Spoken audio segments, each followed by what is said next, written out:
कहा जाता है मीडिया में मुस्लिम्स आर टेररिस्ट, मुस्लिम आतंकवादी है, दहशतगर्द है। आतंकवादी की क्या मानी है, दहशतगर्द की क्या मानी है?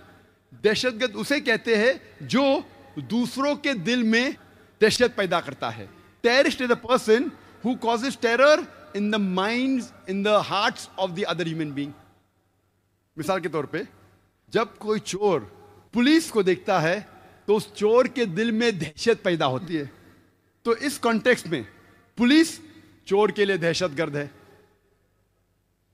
जब कोई चोर पुलिस को देखता है उसके दिल में दहशत होती है, तो पुलिस चोर के लिए दहशतगर्द है।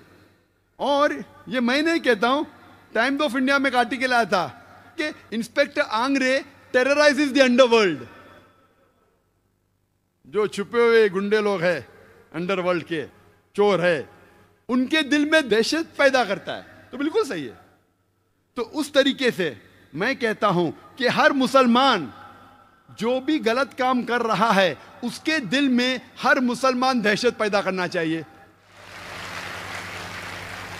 जब भी कोई चोर मुसलमान को देखता है, जब भी कोई रेपिस्ट बलात्कार करने वाला मुसलमान को देखता है, जब भी कोई गलत इंसान मुसलमान को देखता है, उसके दिल में दहशत पैदा होना चाहिए। इस कॉन्टेक्स्ट में मुसलमान गलत लोग के दिल में दहशत पैदा करना चाहिए, यह कहता है कुरान।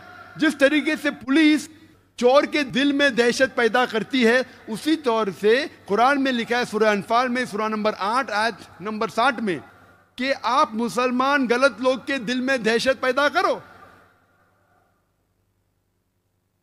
लेकिन मैं जानता हूं कि आम तौर पे दहशतगर्द उसे कहते हैं जो एक मासूम के दिल में दहशत पैदा करता है। उस तरीके से कोई भी मुसलमान एक भी मासूम इंसान के दिल में कभी भी दहशत नहीं पैदा करना चाहिए। जैसे मैं कह रहा था, ये लफ्ज आतंकवाद, दहशतगर्दी या आतंकवादी या दहशतगर्द, इसके कई कॉन्फ्लिक्टिंग डेफिनेशंस है, कई इख्तिलाफी डेफिनेशंस है। और बहुत से बार वही शख्स को दो लेबल दिया जाता है, वही एक्टिविटी के लिए, वही काम के लिए। हम जानते हैं कि 60 साल पहले, कई सालों तक अंग्रेज इस देश पे हुकूमत कर रहे थे और कई हिंदुस्तानी अपने आजादी के लिए, इस देश के आजादी के लिए लड़ रहे थे। ये लोग को ब्रिटिश गवर्नमेंट कहती थी टेररिस्ट, आतंकवादी, दहशतगर्द। हम आम हिंदुस्तानी कहते थे ये है पैट्रियट, ये देशभक्त है। वही शख्स, वही काम, दो लेबल, दो लक़ब। हम जानते हैं भगत सिंह, सुभाष चंद्र बोस, चंद्रशेखर आजाद, ये सब अपने देश के लिए लड़ रहे थे। इनके सिर के ऊपर नाम लगाया अंग्रेज ने दहशतगर्द। अगर आप अंग्रेज के व्यू से सहमत है कि अंग्रेज को हिंदुस्तान पे हुकूमत करने का हक है, तो आप बेशक कहेंगे दहशतगर्द थे। लेकिन जब आप आम हिंदुस्तानी से पूछते कि अंग्रेज तो तिजारत करने आए थे, उनको कोई हक नहीं हम पे हुकूमत करने का, तो हम कहेंगे ये दहशतगर्द नहीं है, ये देशभक्त है। वही लोग, वही काम, दो लेबल। तो लेबल देने के पहले हमें यह जानना चाहिए कि वो किस काम के लिए जिद्दोजहद कर रहा है। ऐसे कई मिसाल है तारीख में। हम जानते हैं अमेरिकन रेवोल्यूशन में 1775 में जब ब्रिटिशर्स अमेरिका पे रूल कर रहे थे, बहुत से अमेरिकन अपने आजादी के लिए लड़ रहे थे। उनमें से था जॉर्ज वॉशिंगटन, बेंजामिन फ्रैंकलिन। उस वक्त 1775 ब्रिटिश गवर्नमेंट के हिसाब से नंबर 1 टेररिस्ट था George Washington. George Washington according to the British government was terrorist number 1 at that time. आजादी के बाद यही टेररिस्ट नंबर 1 जॉर्ज वॉशिंगटन बन जाता है प्रेसिडेंट ऑफ यूएसए। आप सोच सकते हैं टेररिस्ट नंबर 1 बन जाता है प्रेसिडेंट ऑफ यूएसए, और वो गॉडफादर है सब प्रेसिडेंट्स का, इंक्लूडिंग जॉर्ज बुश। ऐसे कई मिसाल है। नेल्सन मंडेला, गोरी की हुकूमत जब थी साउथ अफ्रीका में, उन्होंने साउथ अफ्रीका में नेल्सन मंडेला को गिरफ्तार किया और 25 साल से ज्यादा रॉबिन आइलैंड में कैद कर लिया। आफ्टर इंडिपेंडेंस, सफेद हुकूमत जाने के बाद, जब साउथ अफ्रीका को इंडिपेंडेंस मिला, आजादी मिली, उसके बाद नेल्सन मंडेला को मिलता है Nobel prize for peace. The white apartheid government, गोरी की हुकूमत कहते थे नेल्सन मंडेला टेररिस्ट नंबर 1 है, 25 साल तक कैद होता है, उसके बाद उसको मिलता है नोबेल प्राइज फॉर पीस। ना कि वो बहुत खराब इंसान था, बाद में अच्छा बना, वही काम के लिए जिसके लिए वो 25 साल के लिए जेल में गया, उसी काम के लिए उसको मिलता है नोबेल प्राइज फॉर पीस। इसके क्या मानी है? 25 साल तक कैद हुआ, आतंकवाद का लेबल लगा, बाद में उसे मिलता है नोबेल प्राइज फॉर पीस। तो इससे यह हमें अंदाजा होता है कि जो भी पावर में है, जो भी लक़ब वो देना चाहता है आपको दे सकता है। हक की तो कुछ बुनियाद ही नहीं है, हकीकत को कोई जानना ही नहीं चाहता है। जो पावर में, जिसके पास ताकत है, वो जो लक़ब देता है लग जाता है। आज गैर मुसलमान कह रहे मुसलमान टेररिस्ट, लक़ब लग गया। हकीकत है कि नहीं, वो कोई जानने की कोशिश ही नहीं कर रहा है। जब मेरा एक इंटरव्यू हो रहा था तो इंडियन प्रेस में अक्सर प्रेस इंटरव्यू होते रहते, तो मुझे कह रहे थे टेररिज्म के ऊपर, तो मैंने उनसे कहा, जब ब्रिटिश प्रेस कहने लगी भगत सिंह को टेररिस्ट, आप मानते हैं? बोलते नहीं। क्यों? वो गलत है। तो आज जब वेस्टर्न मीडिया, ब्रिटिशर्स, अमेरिकन कहते मुस्लिम टेररिस्ट है, तो आप क्यों मानते? तो वो हंसने लगा। हा। मैंने बोला आपने तहकीक की? बोलते नहीं, बस छाप दिया, जो रोटर्स भेजती है छाप दिया। आपने तहकीक की? बोले नहीं। क्यों? उस वक्त क्योंकि आप हिंदुस्तानी थे, आपको पता तो नहीं छापी। आज जब नहीं पता तो मत छापो ना, कुछ भी लक़ब दे देते आप छाप देते। क्यों? जब मैं ऑस्ट्रेलिया में गया था 2001 में दिसंबर में, 9/11 के चंद महीने बाद, ऑस्ट्रेलिया में मेरा टॉपिक था टेररिज्म एंड जिहाद, इस्लामिक पर्सपेक्टिव। जिहाद और दहशतगर्दी, इस्लामिक नजरिया। तकरीर खत्म होने के बाद सबसे पहला सवाल यूएस कॉन्सल जनरल ने मुझसे पूछा, doctor Zakir Naik, do you consider Osama bin Laden to be a terrorist? क्या आपकी नजर में ओसामा बिन लादेन एक दहशतगर्द है कि नहीं? तो मैंने उससे कहा, मैं ओसामा बिन लादेन को नहीं जानता हूं, ना वो मेरा दोस्त है ना मेरा दुश्मन है, ना मैंने उसके ऊपर तहकीक की है। लेकिन आप समझते अगर मैं रिप्लाई दूं बीबीसी और सीएनएन को सुन के, अगर मैं बीबीसी और सीएनएन को सुन के जवाब दूंगा तो मेरे पास कोई दो राय नहीं, बट कहने पड़ेगा दहशतगर्द है। लेकिन कुरान मुझे इसकी इजाजत नहीं देता। कुरान में अल्लाह ताला फरमाते हैं सूरह हुजुरात में, सूरा नंबर 49, चैप्टर 49, आयत नंबर 6 में, जब भी कोई फासिक आपको कोई चीज कहता है उसकी तहकीक करो दूसरे तक पहुंचाने के पहले। जब भी कोई आपको इंफॉर्मेशन मिलती है, जब भी कोई बात आप तक पहुंचती है, उसकी तहकीक करो और फिर दूसरे तक पहुंचाओ। तो मैं बीबीसी देख के, सीएनएन देख के ये नहीं कह सकता हूं कि ओसामा बिन लादेन टेररिस्ट है क्या नहीं। मैं उसे अच्छा भी नहीं कहता हूं, बुरा भी नहीं कहता हूं, ना वो मेरा दोस्त है ना मेरा दुश्मन है।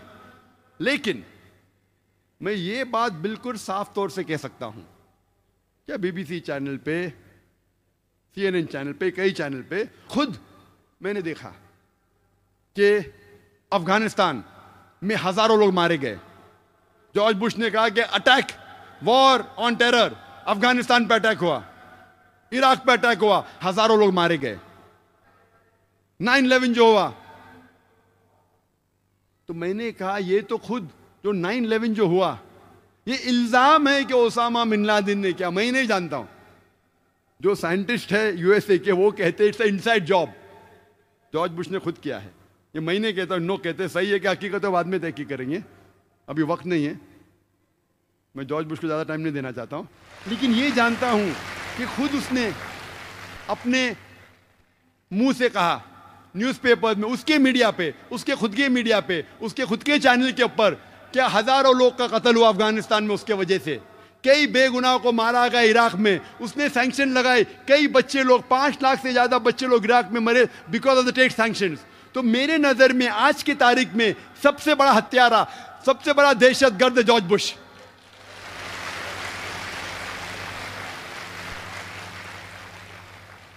फौरन यूएस काउंसिल जनरल उठ गया और ऑडिटोरियम के बाहर चले गया। क्यों?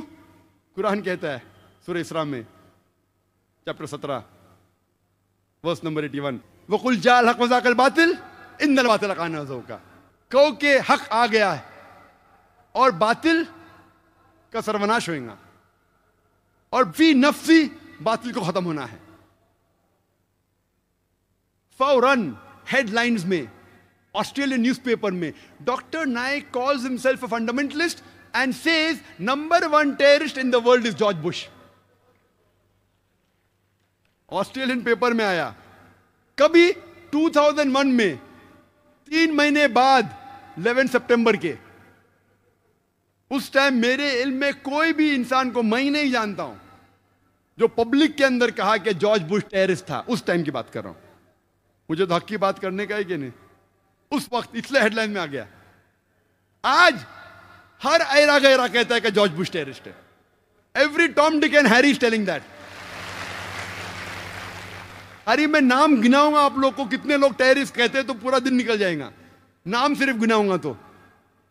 2006 में वेनेजुएला के प्रेसिडेंट ह्यूगो चेवास ने कहा था कि George Bush is the biggest terrorist of the world and according to him US government is responsible for the killing of thousands of women and children and innocent man in Iraq. Hugo Chavez ने क्या, number 1 सबसे बड़ा terrorist है George Bush. उसके बाद के president elect Evo Morales, उसने कहा कि जॉर्ज बुश टेररिस्ट है।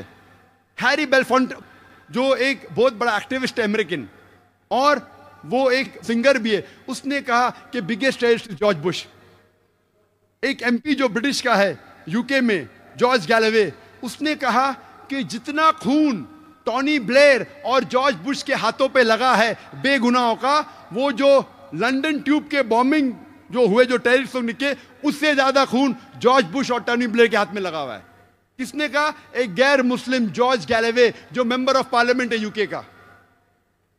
हमारे इंडिया में भी कितने लोग ने किया है, ज्योति बासु, उसने किया 2006 में कि George Bush is the biggest terrorist. Betty Williams जिसको अवार्ड मिला था नोबेल प्राइज फॉर पीस, अमन का अवार्ड मिला, वो कहती है I would love to kill George Bush. मैं बेहद पसंद करूंगी जॉर्ज बुश को कत्ल करने के लिए। आप सोच सकते हैं Nobel prize for peace winner Betty Williams, एक औरत है जिसको नोबेल प्राइज मिला पीस के लिए, वो कहती है मैं नहीं देख सकती हूं बेगुनाह बच्चे मर रहे हैं, मैं चाहती हूं मेरे दिल से कि जॉर्ज बुश का कत्ल करूं। मैंने तो 2001 में कहा था, उस टाइम तो कौन हिम्मत नहीं करता था, अल्लाह की मदद थी। आज तो हर टॉम डिक एंड हैरी कहता है। जब मैं लंदन में लेक्चर दिया जिहाद एंड टेररिज्म पे, तकरीर थी जिहाद और दहशतगर्दी पे, इस्लामिक पस मंजर में अच्छी तकरीर थी माशाल्लाह। पहला सवाल एक नौजवान उठ के कहता है, doctor Zakir Naik, death to George Bush, George Bush का कत्ल करो। मैंने इतनी अच्छी तकरीर किया, कितने गैर मुसलमान थे, मेरे पूरे तकरीर पे पानी फेर दिया उसने।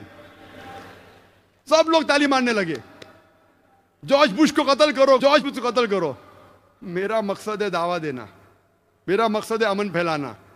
1 घंटे की तकरीर की, इतनी मिसाल दी इस्लाम की, और ये नौजवान उठ के कहता है जॉर्ज बुश का कत्ल करो, और लोग ताली मारने लगे। तो मैंने कहा अगर आप अल्लाह के रसूल की सीरत पढ़ेंगे, अल्लाह के रसूल कहते हैं कि उस वक्त इस्लाम के सबसे बड़े दुश्मन 2 लोग थे, दोनों का नाम था उमर। अल्लाह के रसूल अल्लाह से दुआ करते हैं कि ये उमरैन में से, ये 2 उमर में से एक उमर को हिदायत दे। तो मैंने कहा कि हम मुसलमान को दुआ करना चाहिए कि अल्लाह ताला जॉर्ज बुश को हिदायत दे।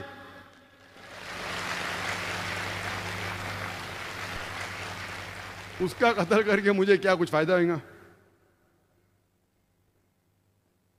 तो सीरत जब पढ़ेंगे, अगर वो दुश्मन, हम जानते अल्लाह के रसूल ने जब ये दुआ की तो हजरत उमर रदियल्लाहु अन्हु,